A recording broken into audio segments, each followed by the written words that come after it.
The Psychology of Money by Morgan Housel reveals the thought processes that happen before financial investing. It highlights the most significant factors contributing to a person's financial success, such as risk-taking, making reasonable decisions, uncertainty, leaving room for error, positive realism, financial independence, and personal happiness. All together, what is being said? In detail, apart from the in-depth analysis of the psychology of money, the book serves as a practical guide for becoming a better investor, regardless of the experience you have in the financial world. No one's crazy. Chapter 1 emphasizes the subjectivity with which we approach the topic of money. Every person has a unique view of the world, which indicates that people also respond to financial information differently.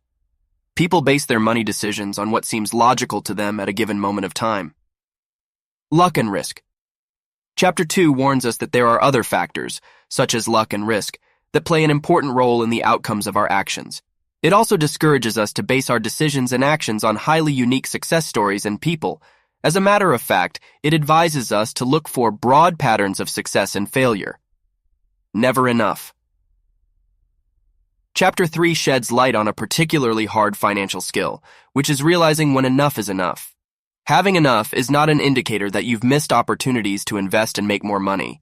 It's an indicator that you are not willing to make a decision you would regret. It also stresses the fact that some things in life are invaluable: family, freedom, independence, etc. So no potential gain is worth the risk of losing them. Confounding Compounding Chapter 4 reveals what good investing is. It emphasizes the importance of having little growth that will prompt more massive future growth. Since compounding may not be easily visible, people tend to underestimate its potential. Getting wealthy versus staying wealthy. Chapter 5 draws a parallel between the behavior that results in amassing wealth and the one that results in preserving the acquired wealth. Getting wealthy is inevitably linked to taking risks and being bold, whereas staying wealthy is linked to shying away from risks and being more modest. Tail, you win. Chapter 6 talks about tail events, which happen extremely rarely, but which make an immense impact on the world of finance. Tails influence everything in the business world, so it doesn't come as a surprise that many of your plans can go sideways. Freedom. Chapter 7 identifies freedom as the highest form of wealth. Being in control of your time and your life is a great indicator of a person's well-being. Whenever people discuss happiness, they link it to time spent with family and friends, and not to their financial prowess.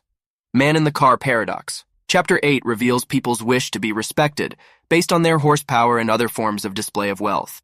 It reflects their pride and vanity because they are under the impression that other people will admire them for their material possessions. Sadly, there are other qualities that will earn you more respect, such as empathy and kind-heartedness and generosity. Wealth is what you don't see. Chapter 9 presents a view on wealth that might be considered counterintuitive. Numerous people believe that expensive cars and multiple luxury homes represent wealth. However, the money display means that you are rich, not wealthy.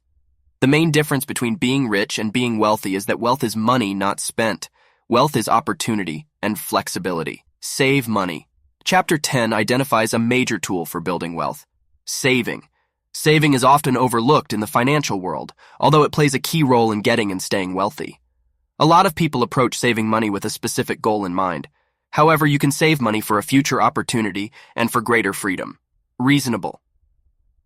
Rational Chapter 11 suggests that cold rationality cannot be successfully applied in the financial world. We are all human beings, and we all have a unique point of view of the world. So being reasonable when making financial decisions or investments is more than enough. Surprise. Chapter 12 warns the readers that understanding history can influence our present and future expectations. However, it cannot help us predict the future. Investing involves a lot of less than perfect decisions with the limited information we have. Surprises are the only certain thing in the world of investments, since the state of the global economy has both directly and indirectly resulted from only a few past events. Room for error.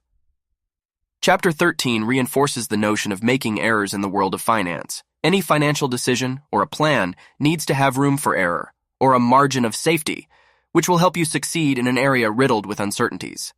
Keep in mind that if there is a possibility for something to go wrong, it is likely that we will. The trick is to predict this risk and to be prepared for it in order to avoid financial catastrophe. You'll Change Chapter 14 explores the topic of change and how it affects our financial planning. Trying to accomplish goals without factoring in changes in the world and in your personality is futile and nonsensical. People are neither isolated entities, nor are they impervious to change.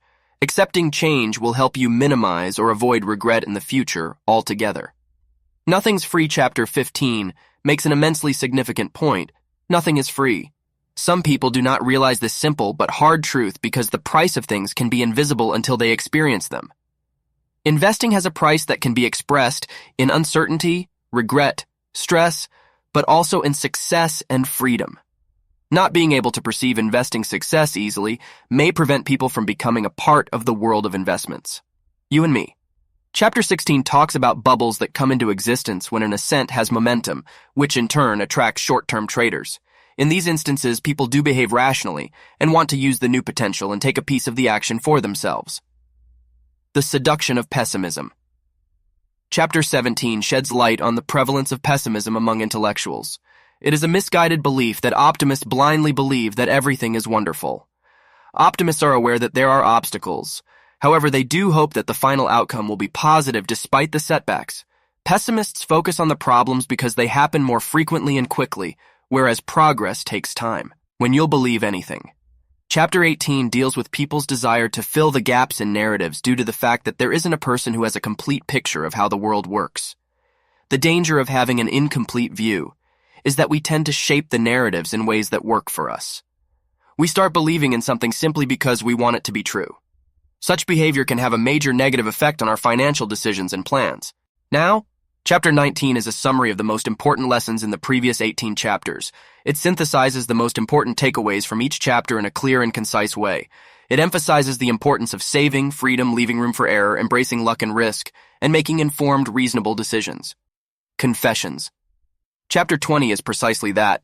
A confession by author Morgan Housel about what works for him. He admits that he saves money because he enjoys the freedom, flexibility, and opportunities that money provides for him and his family.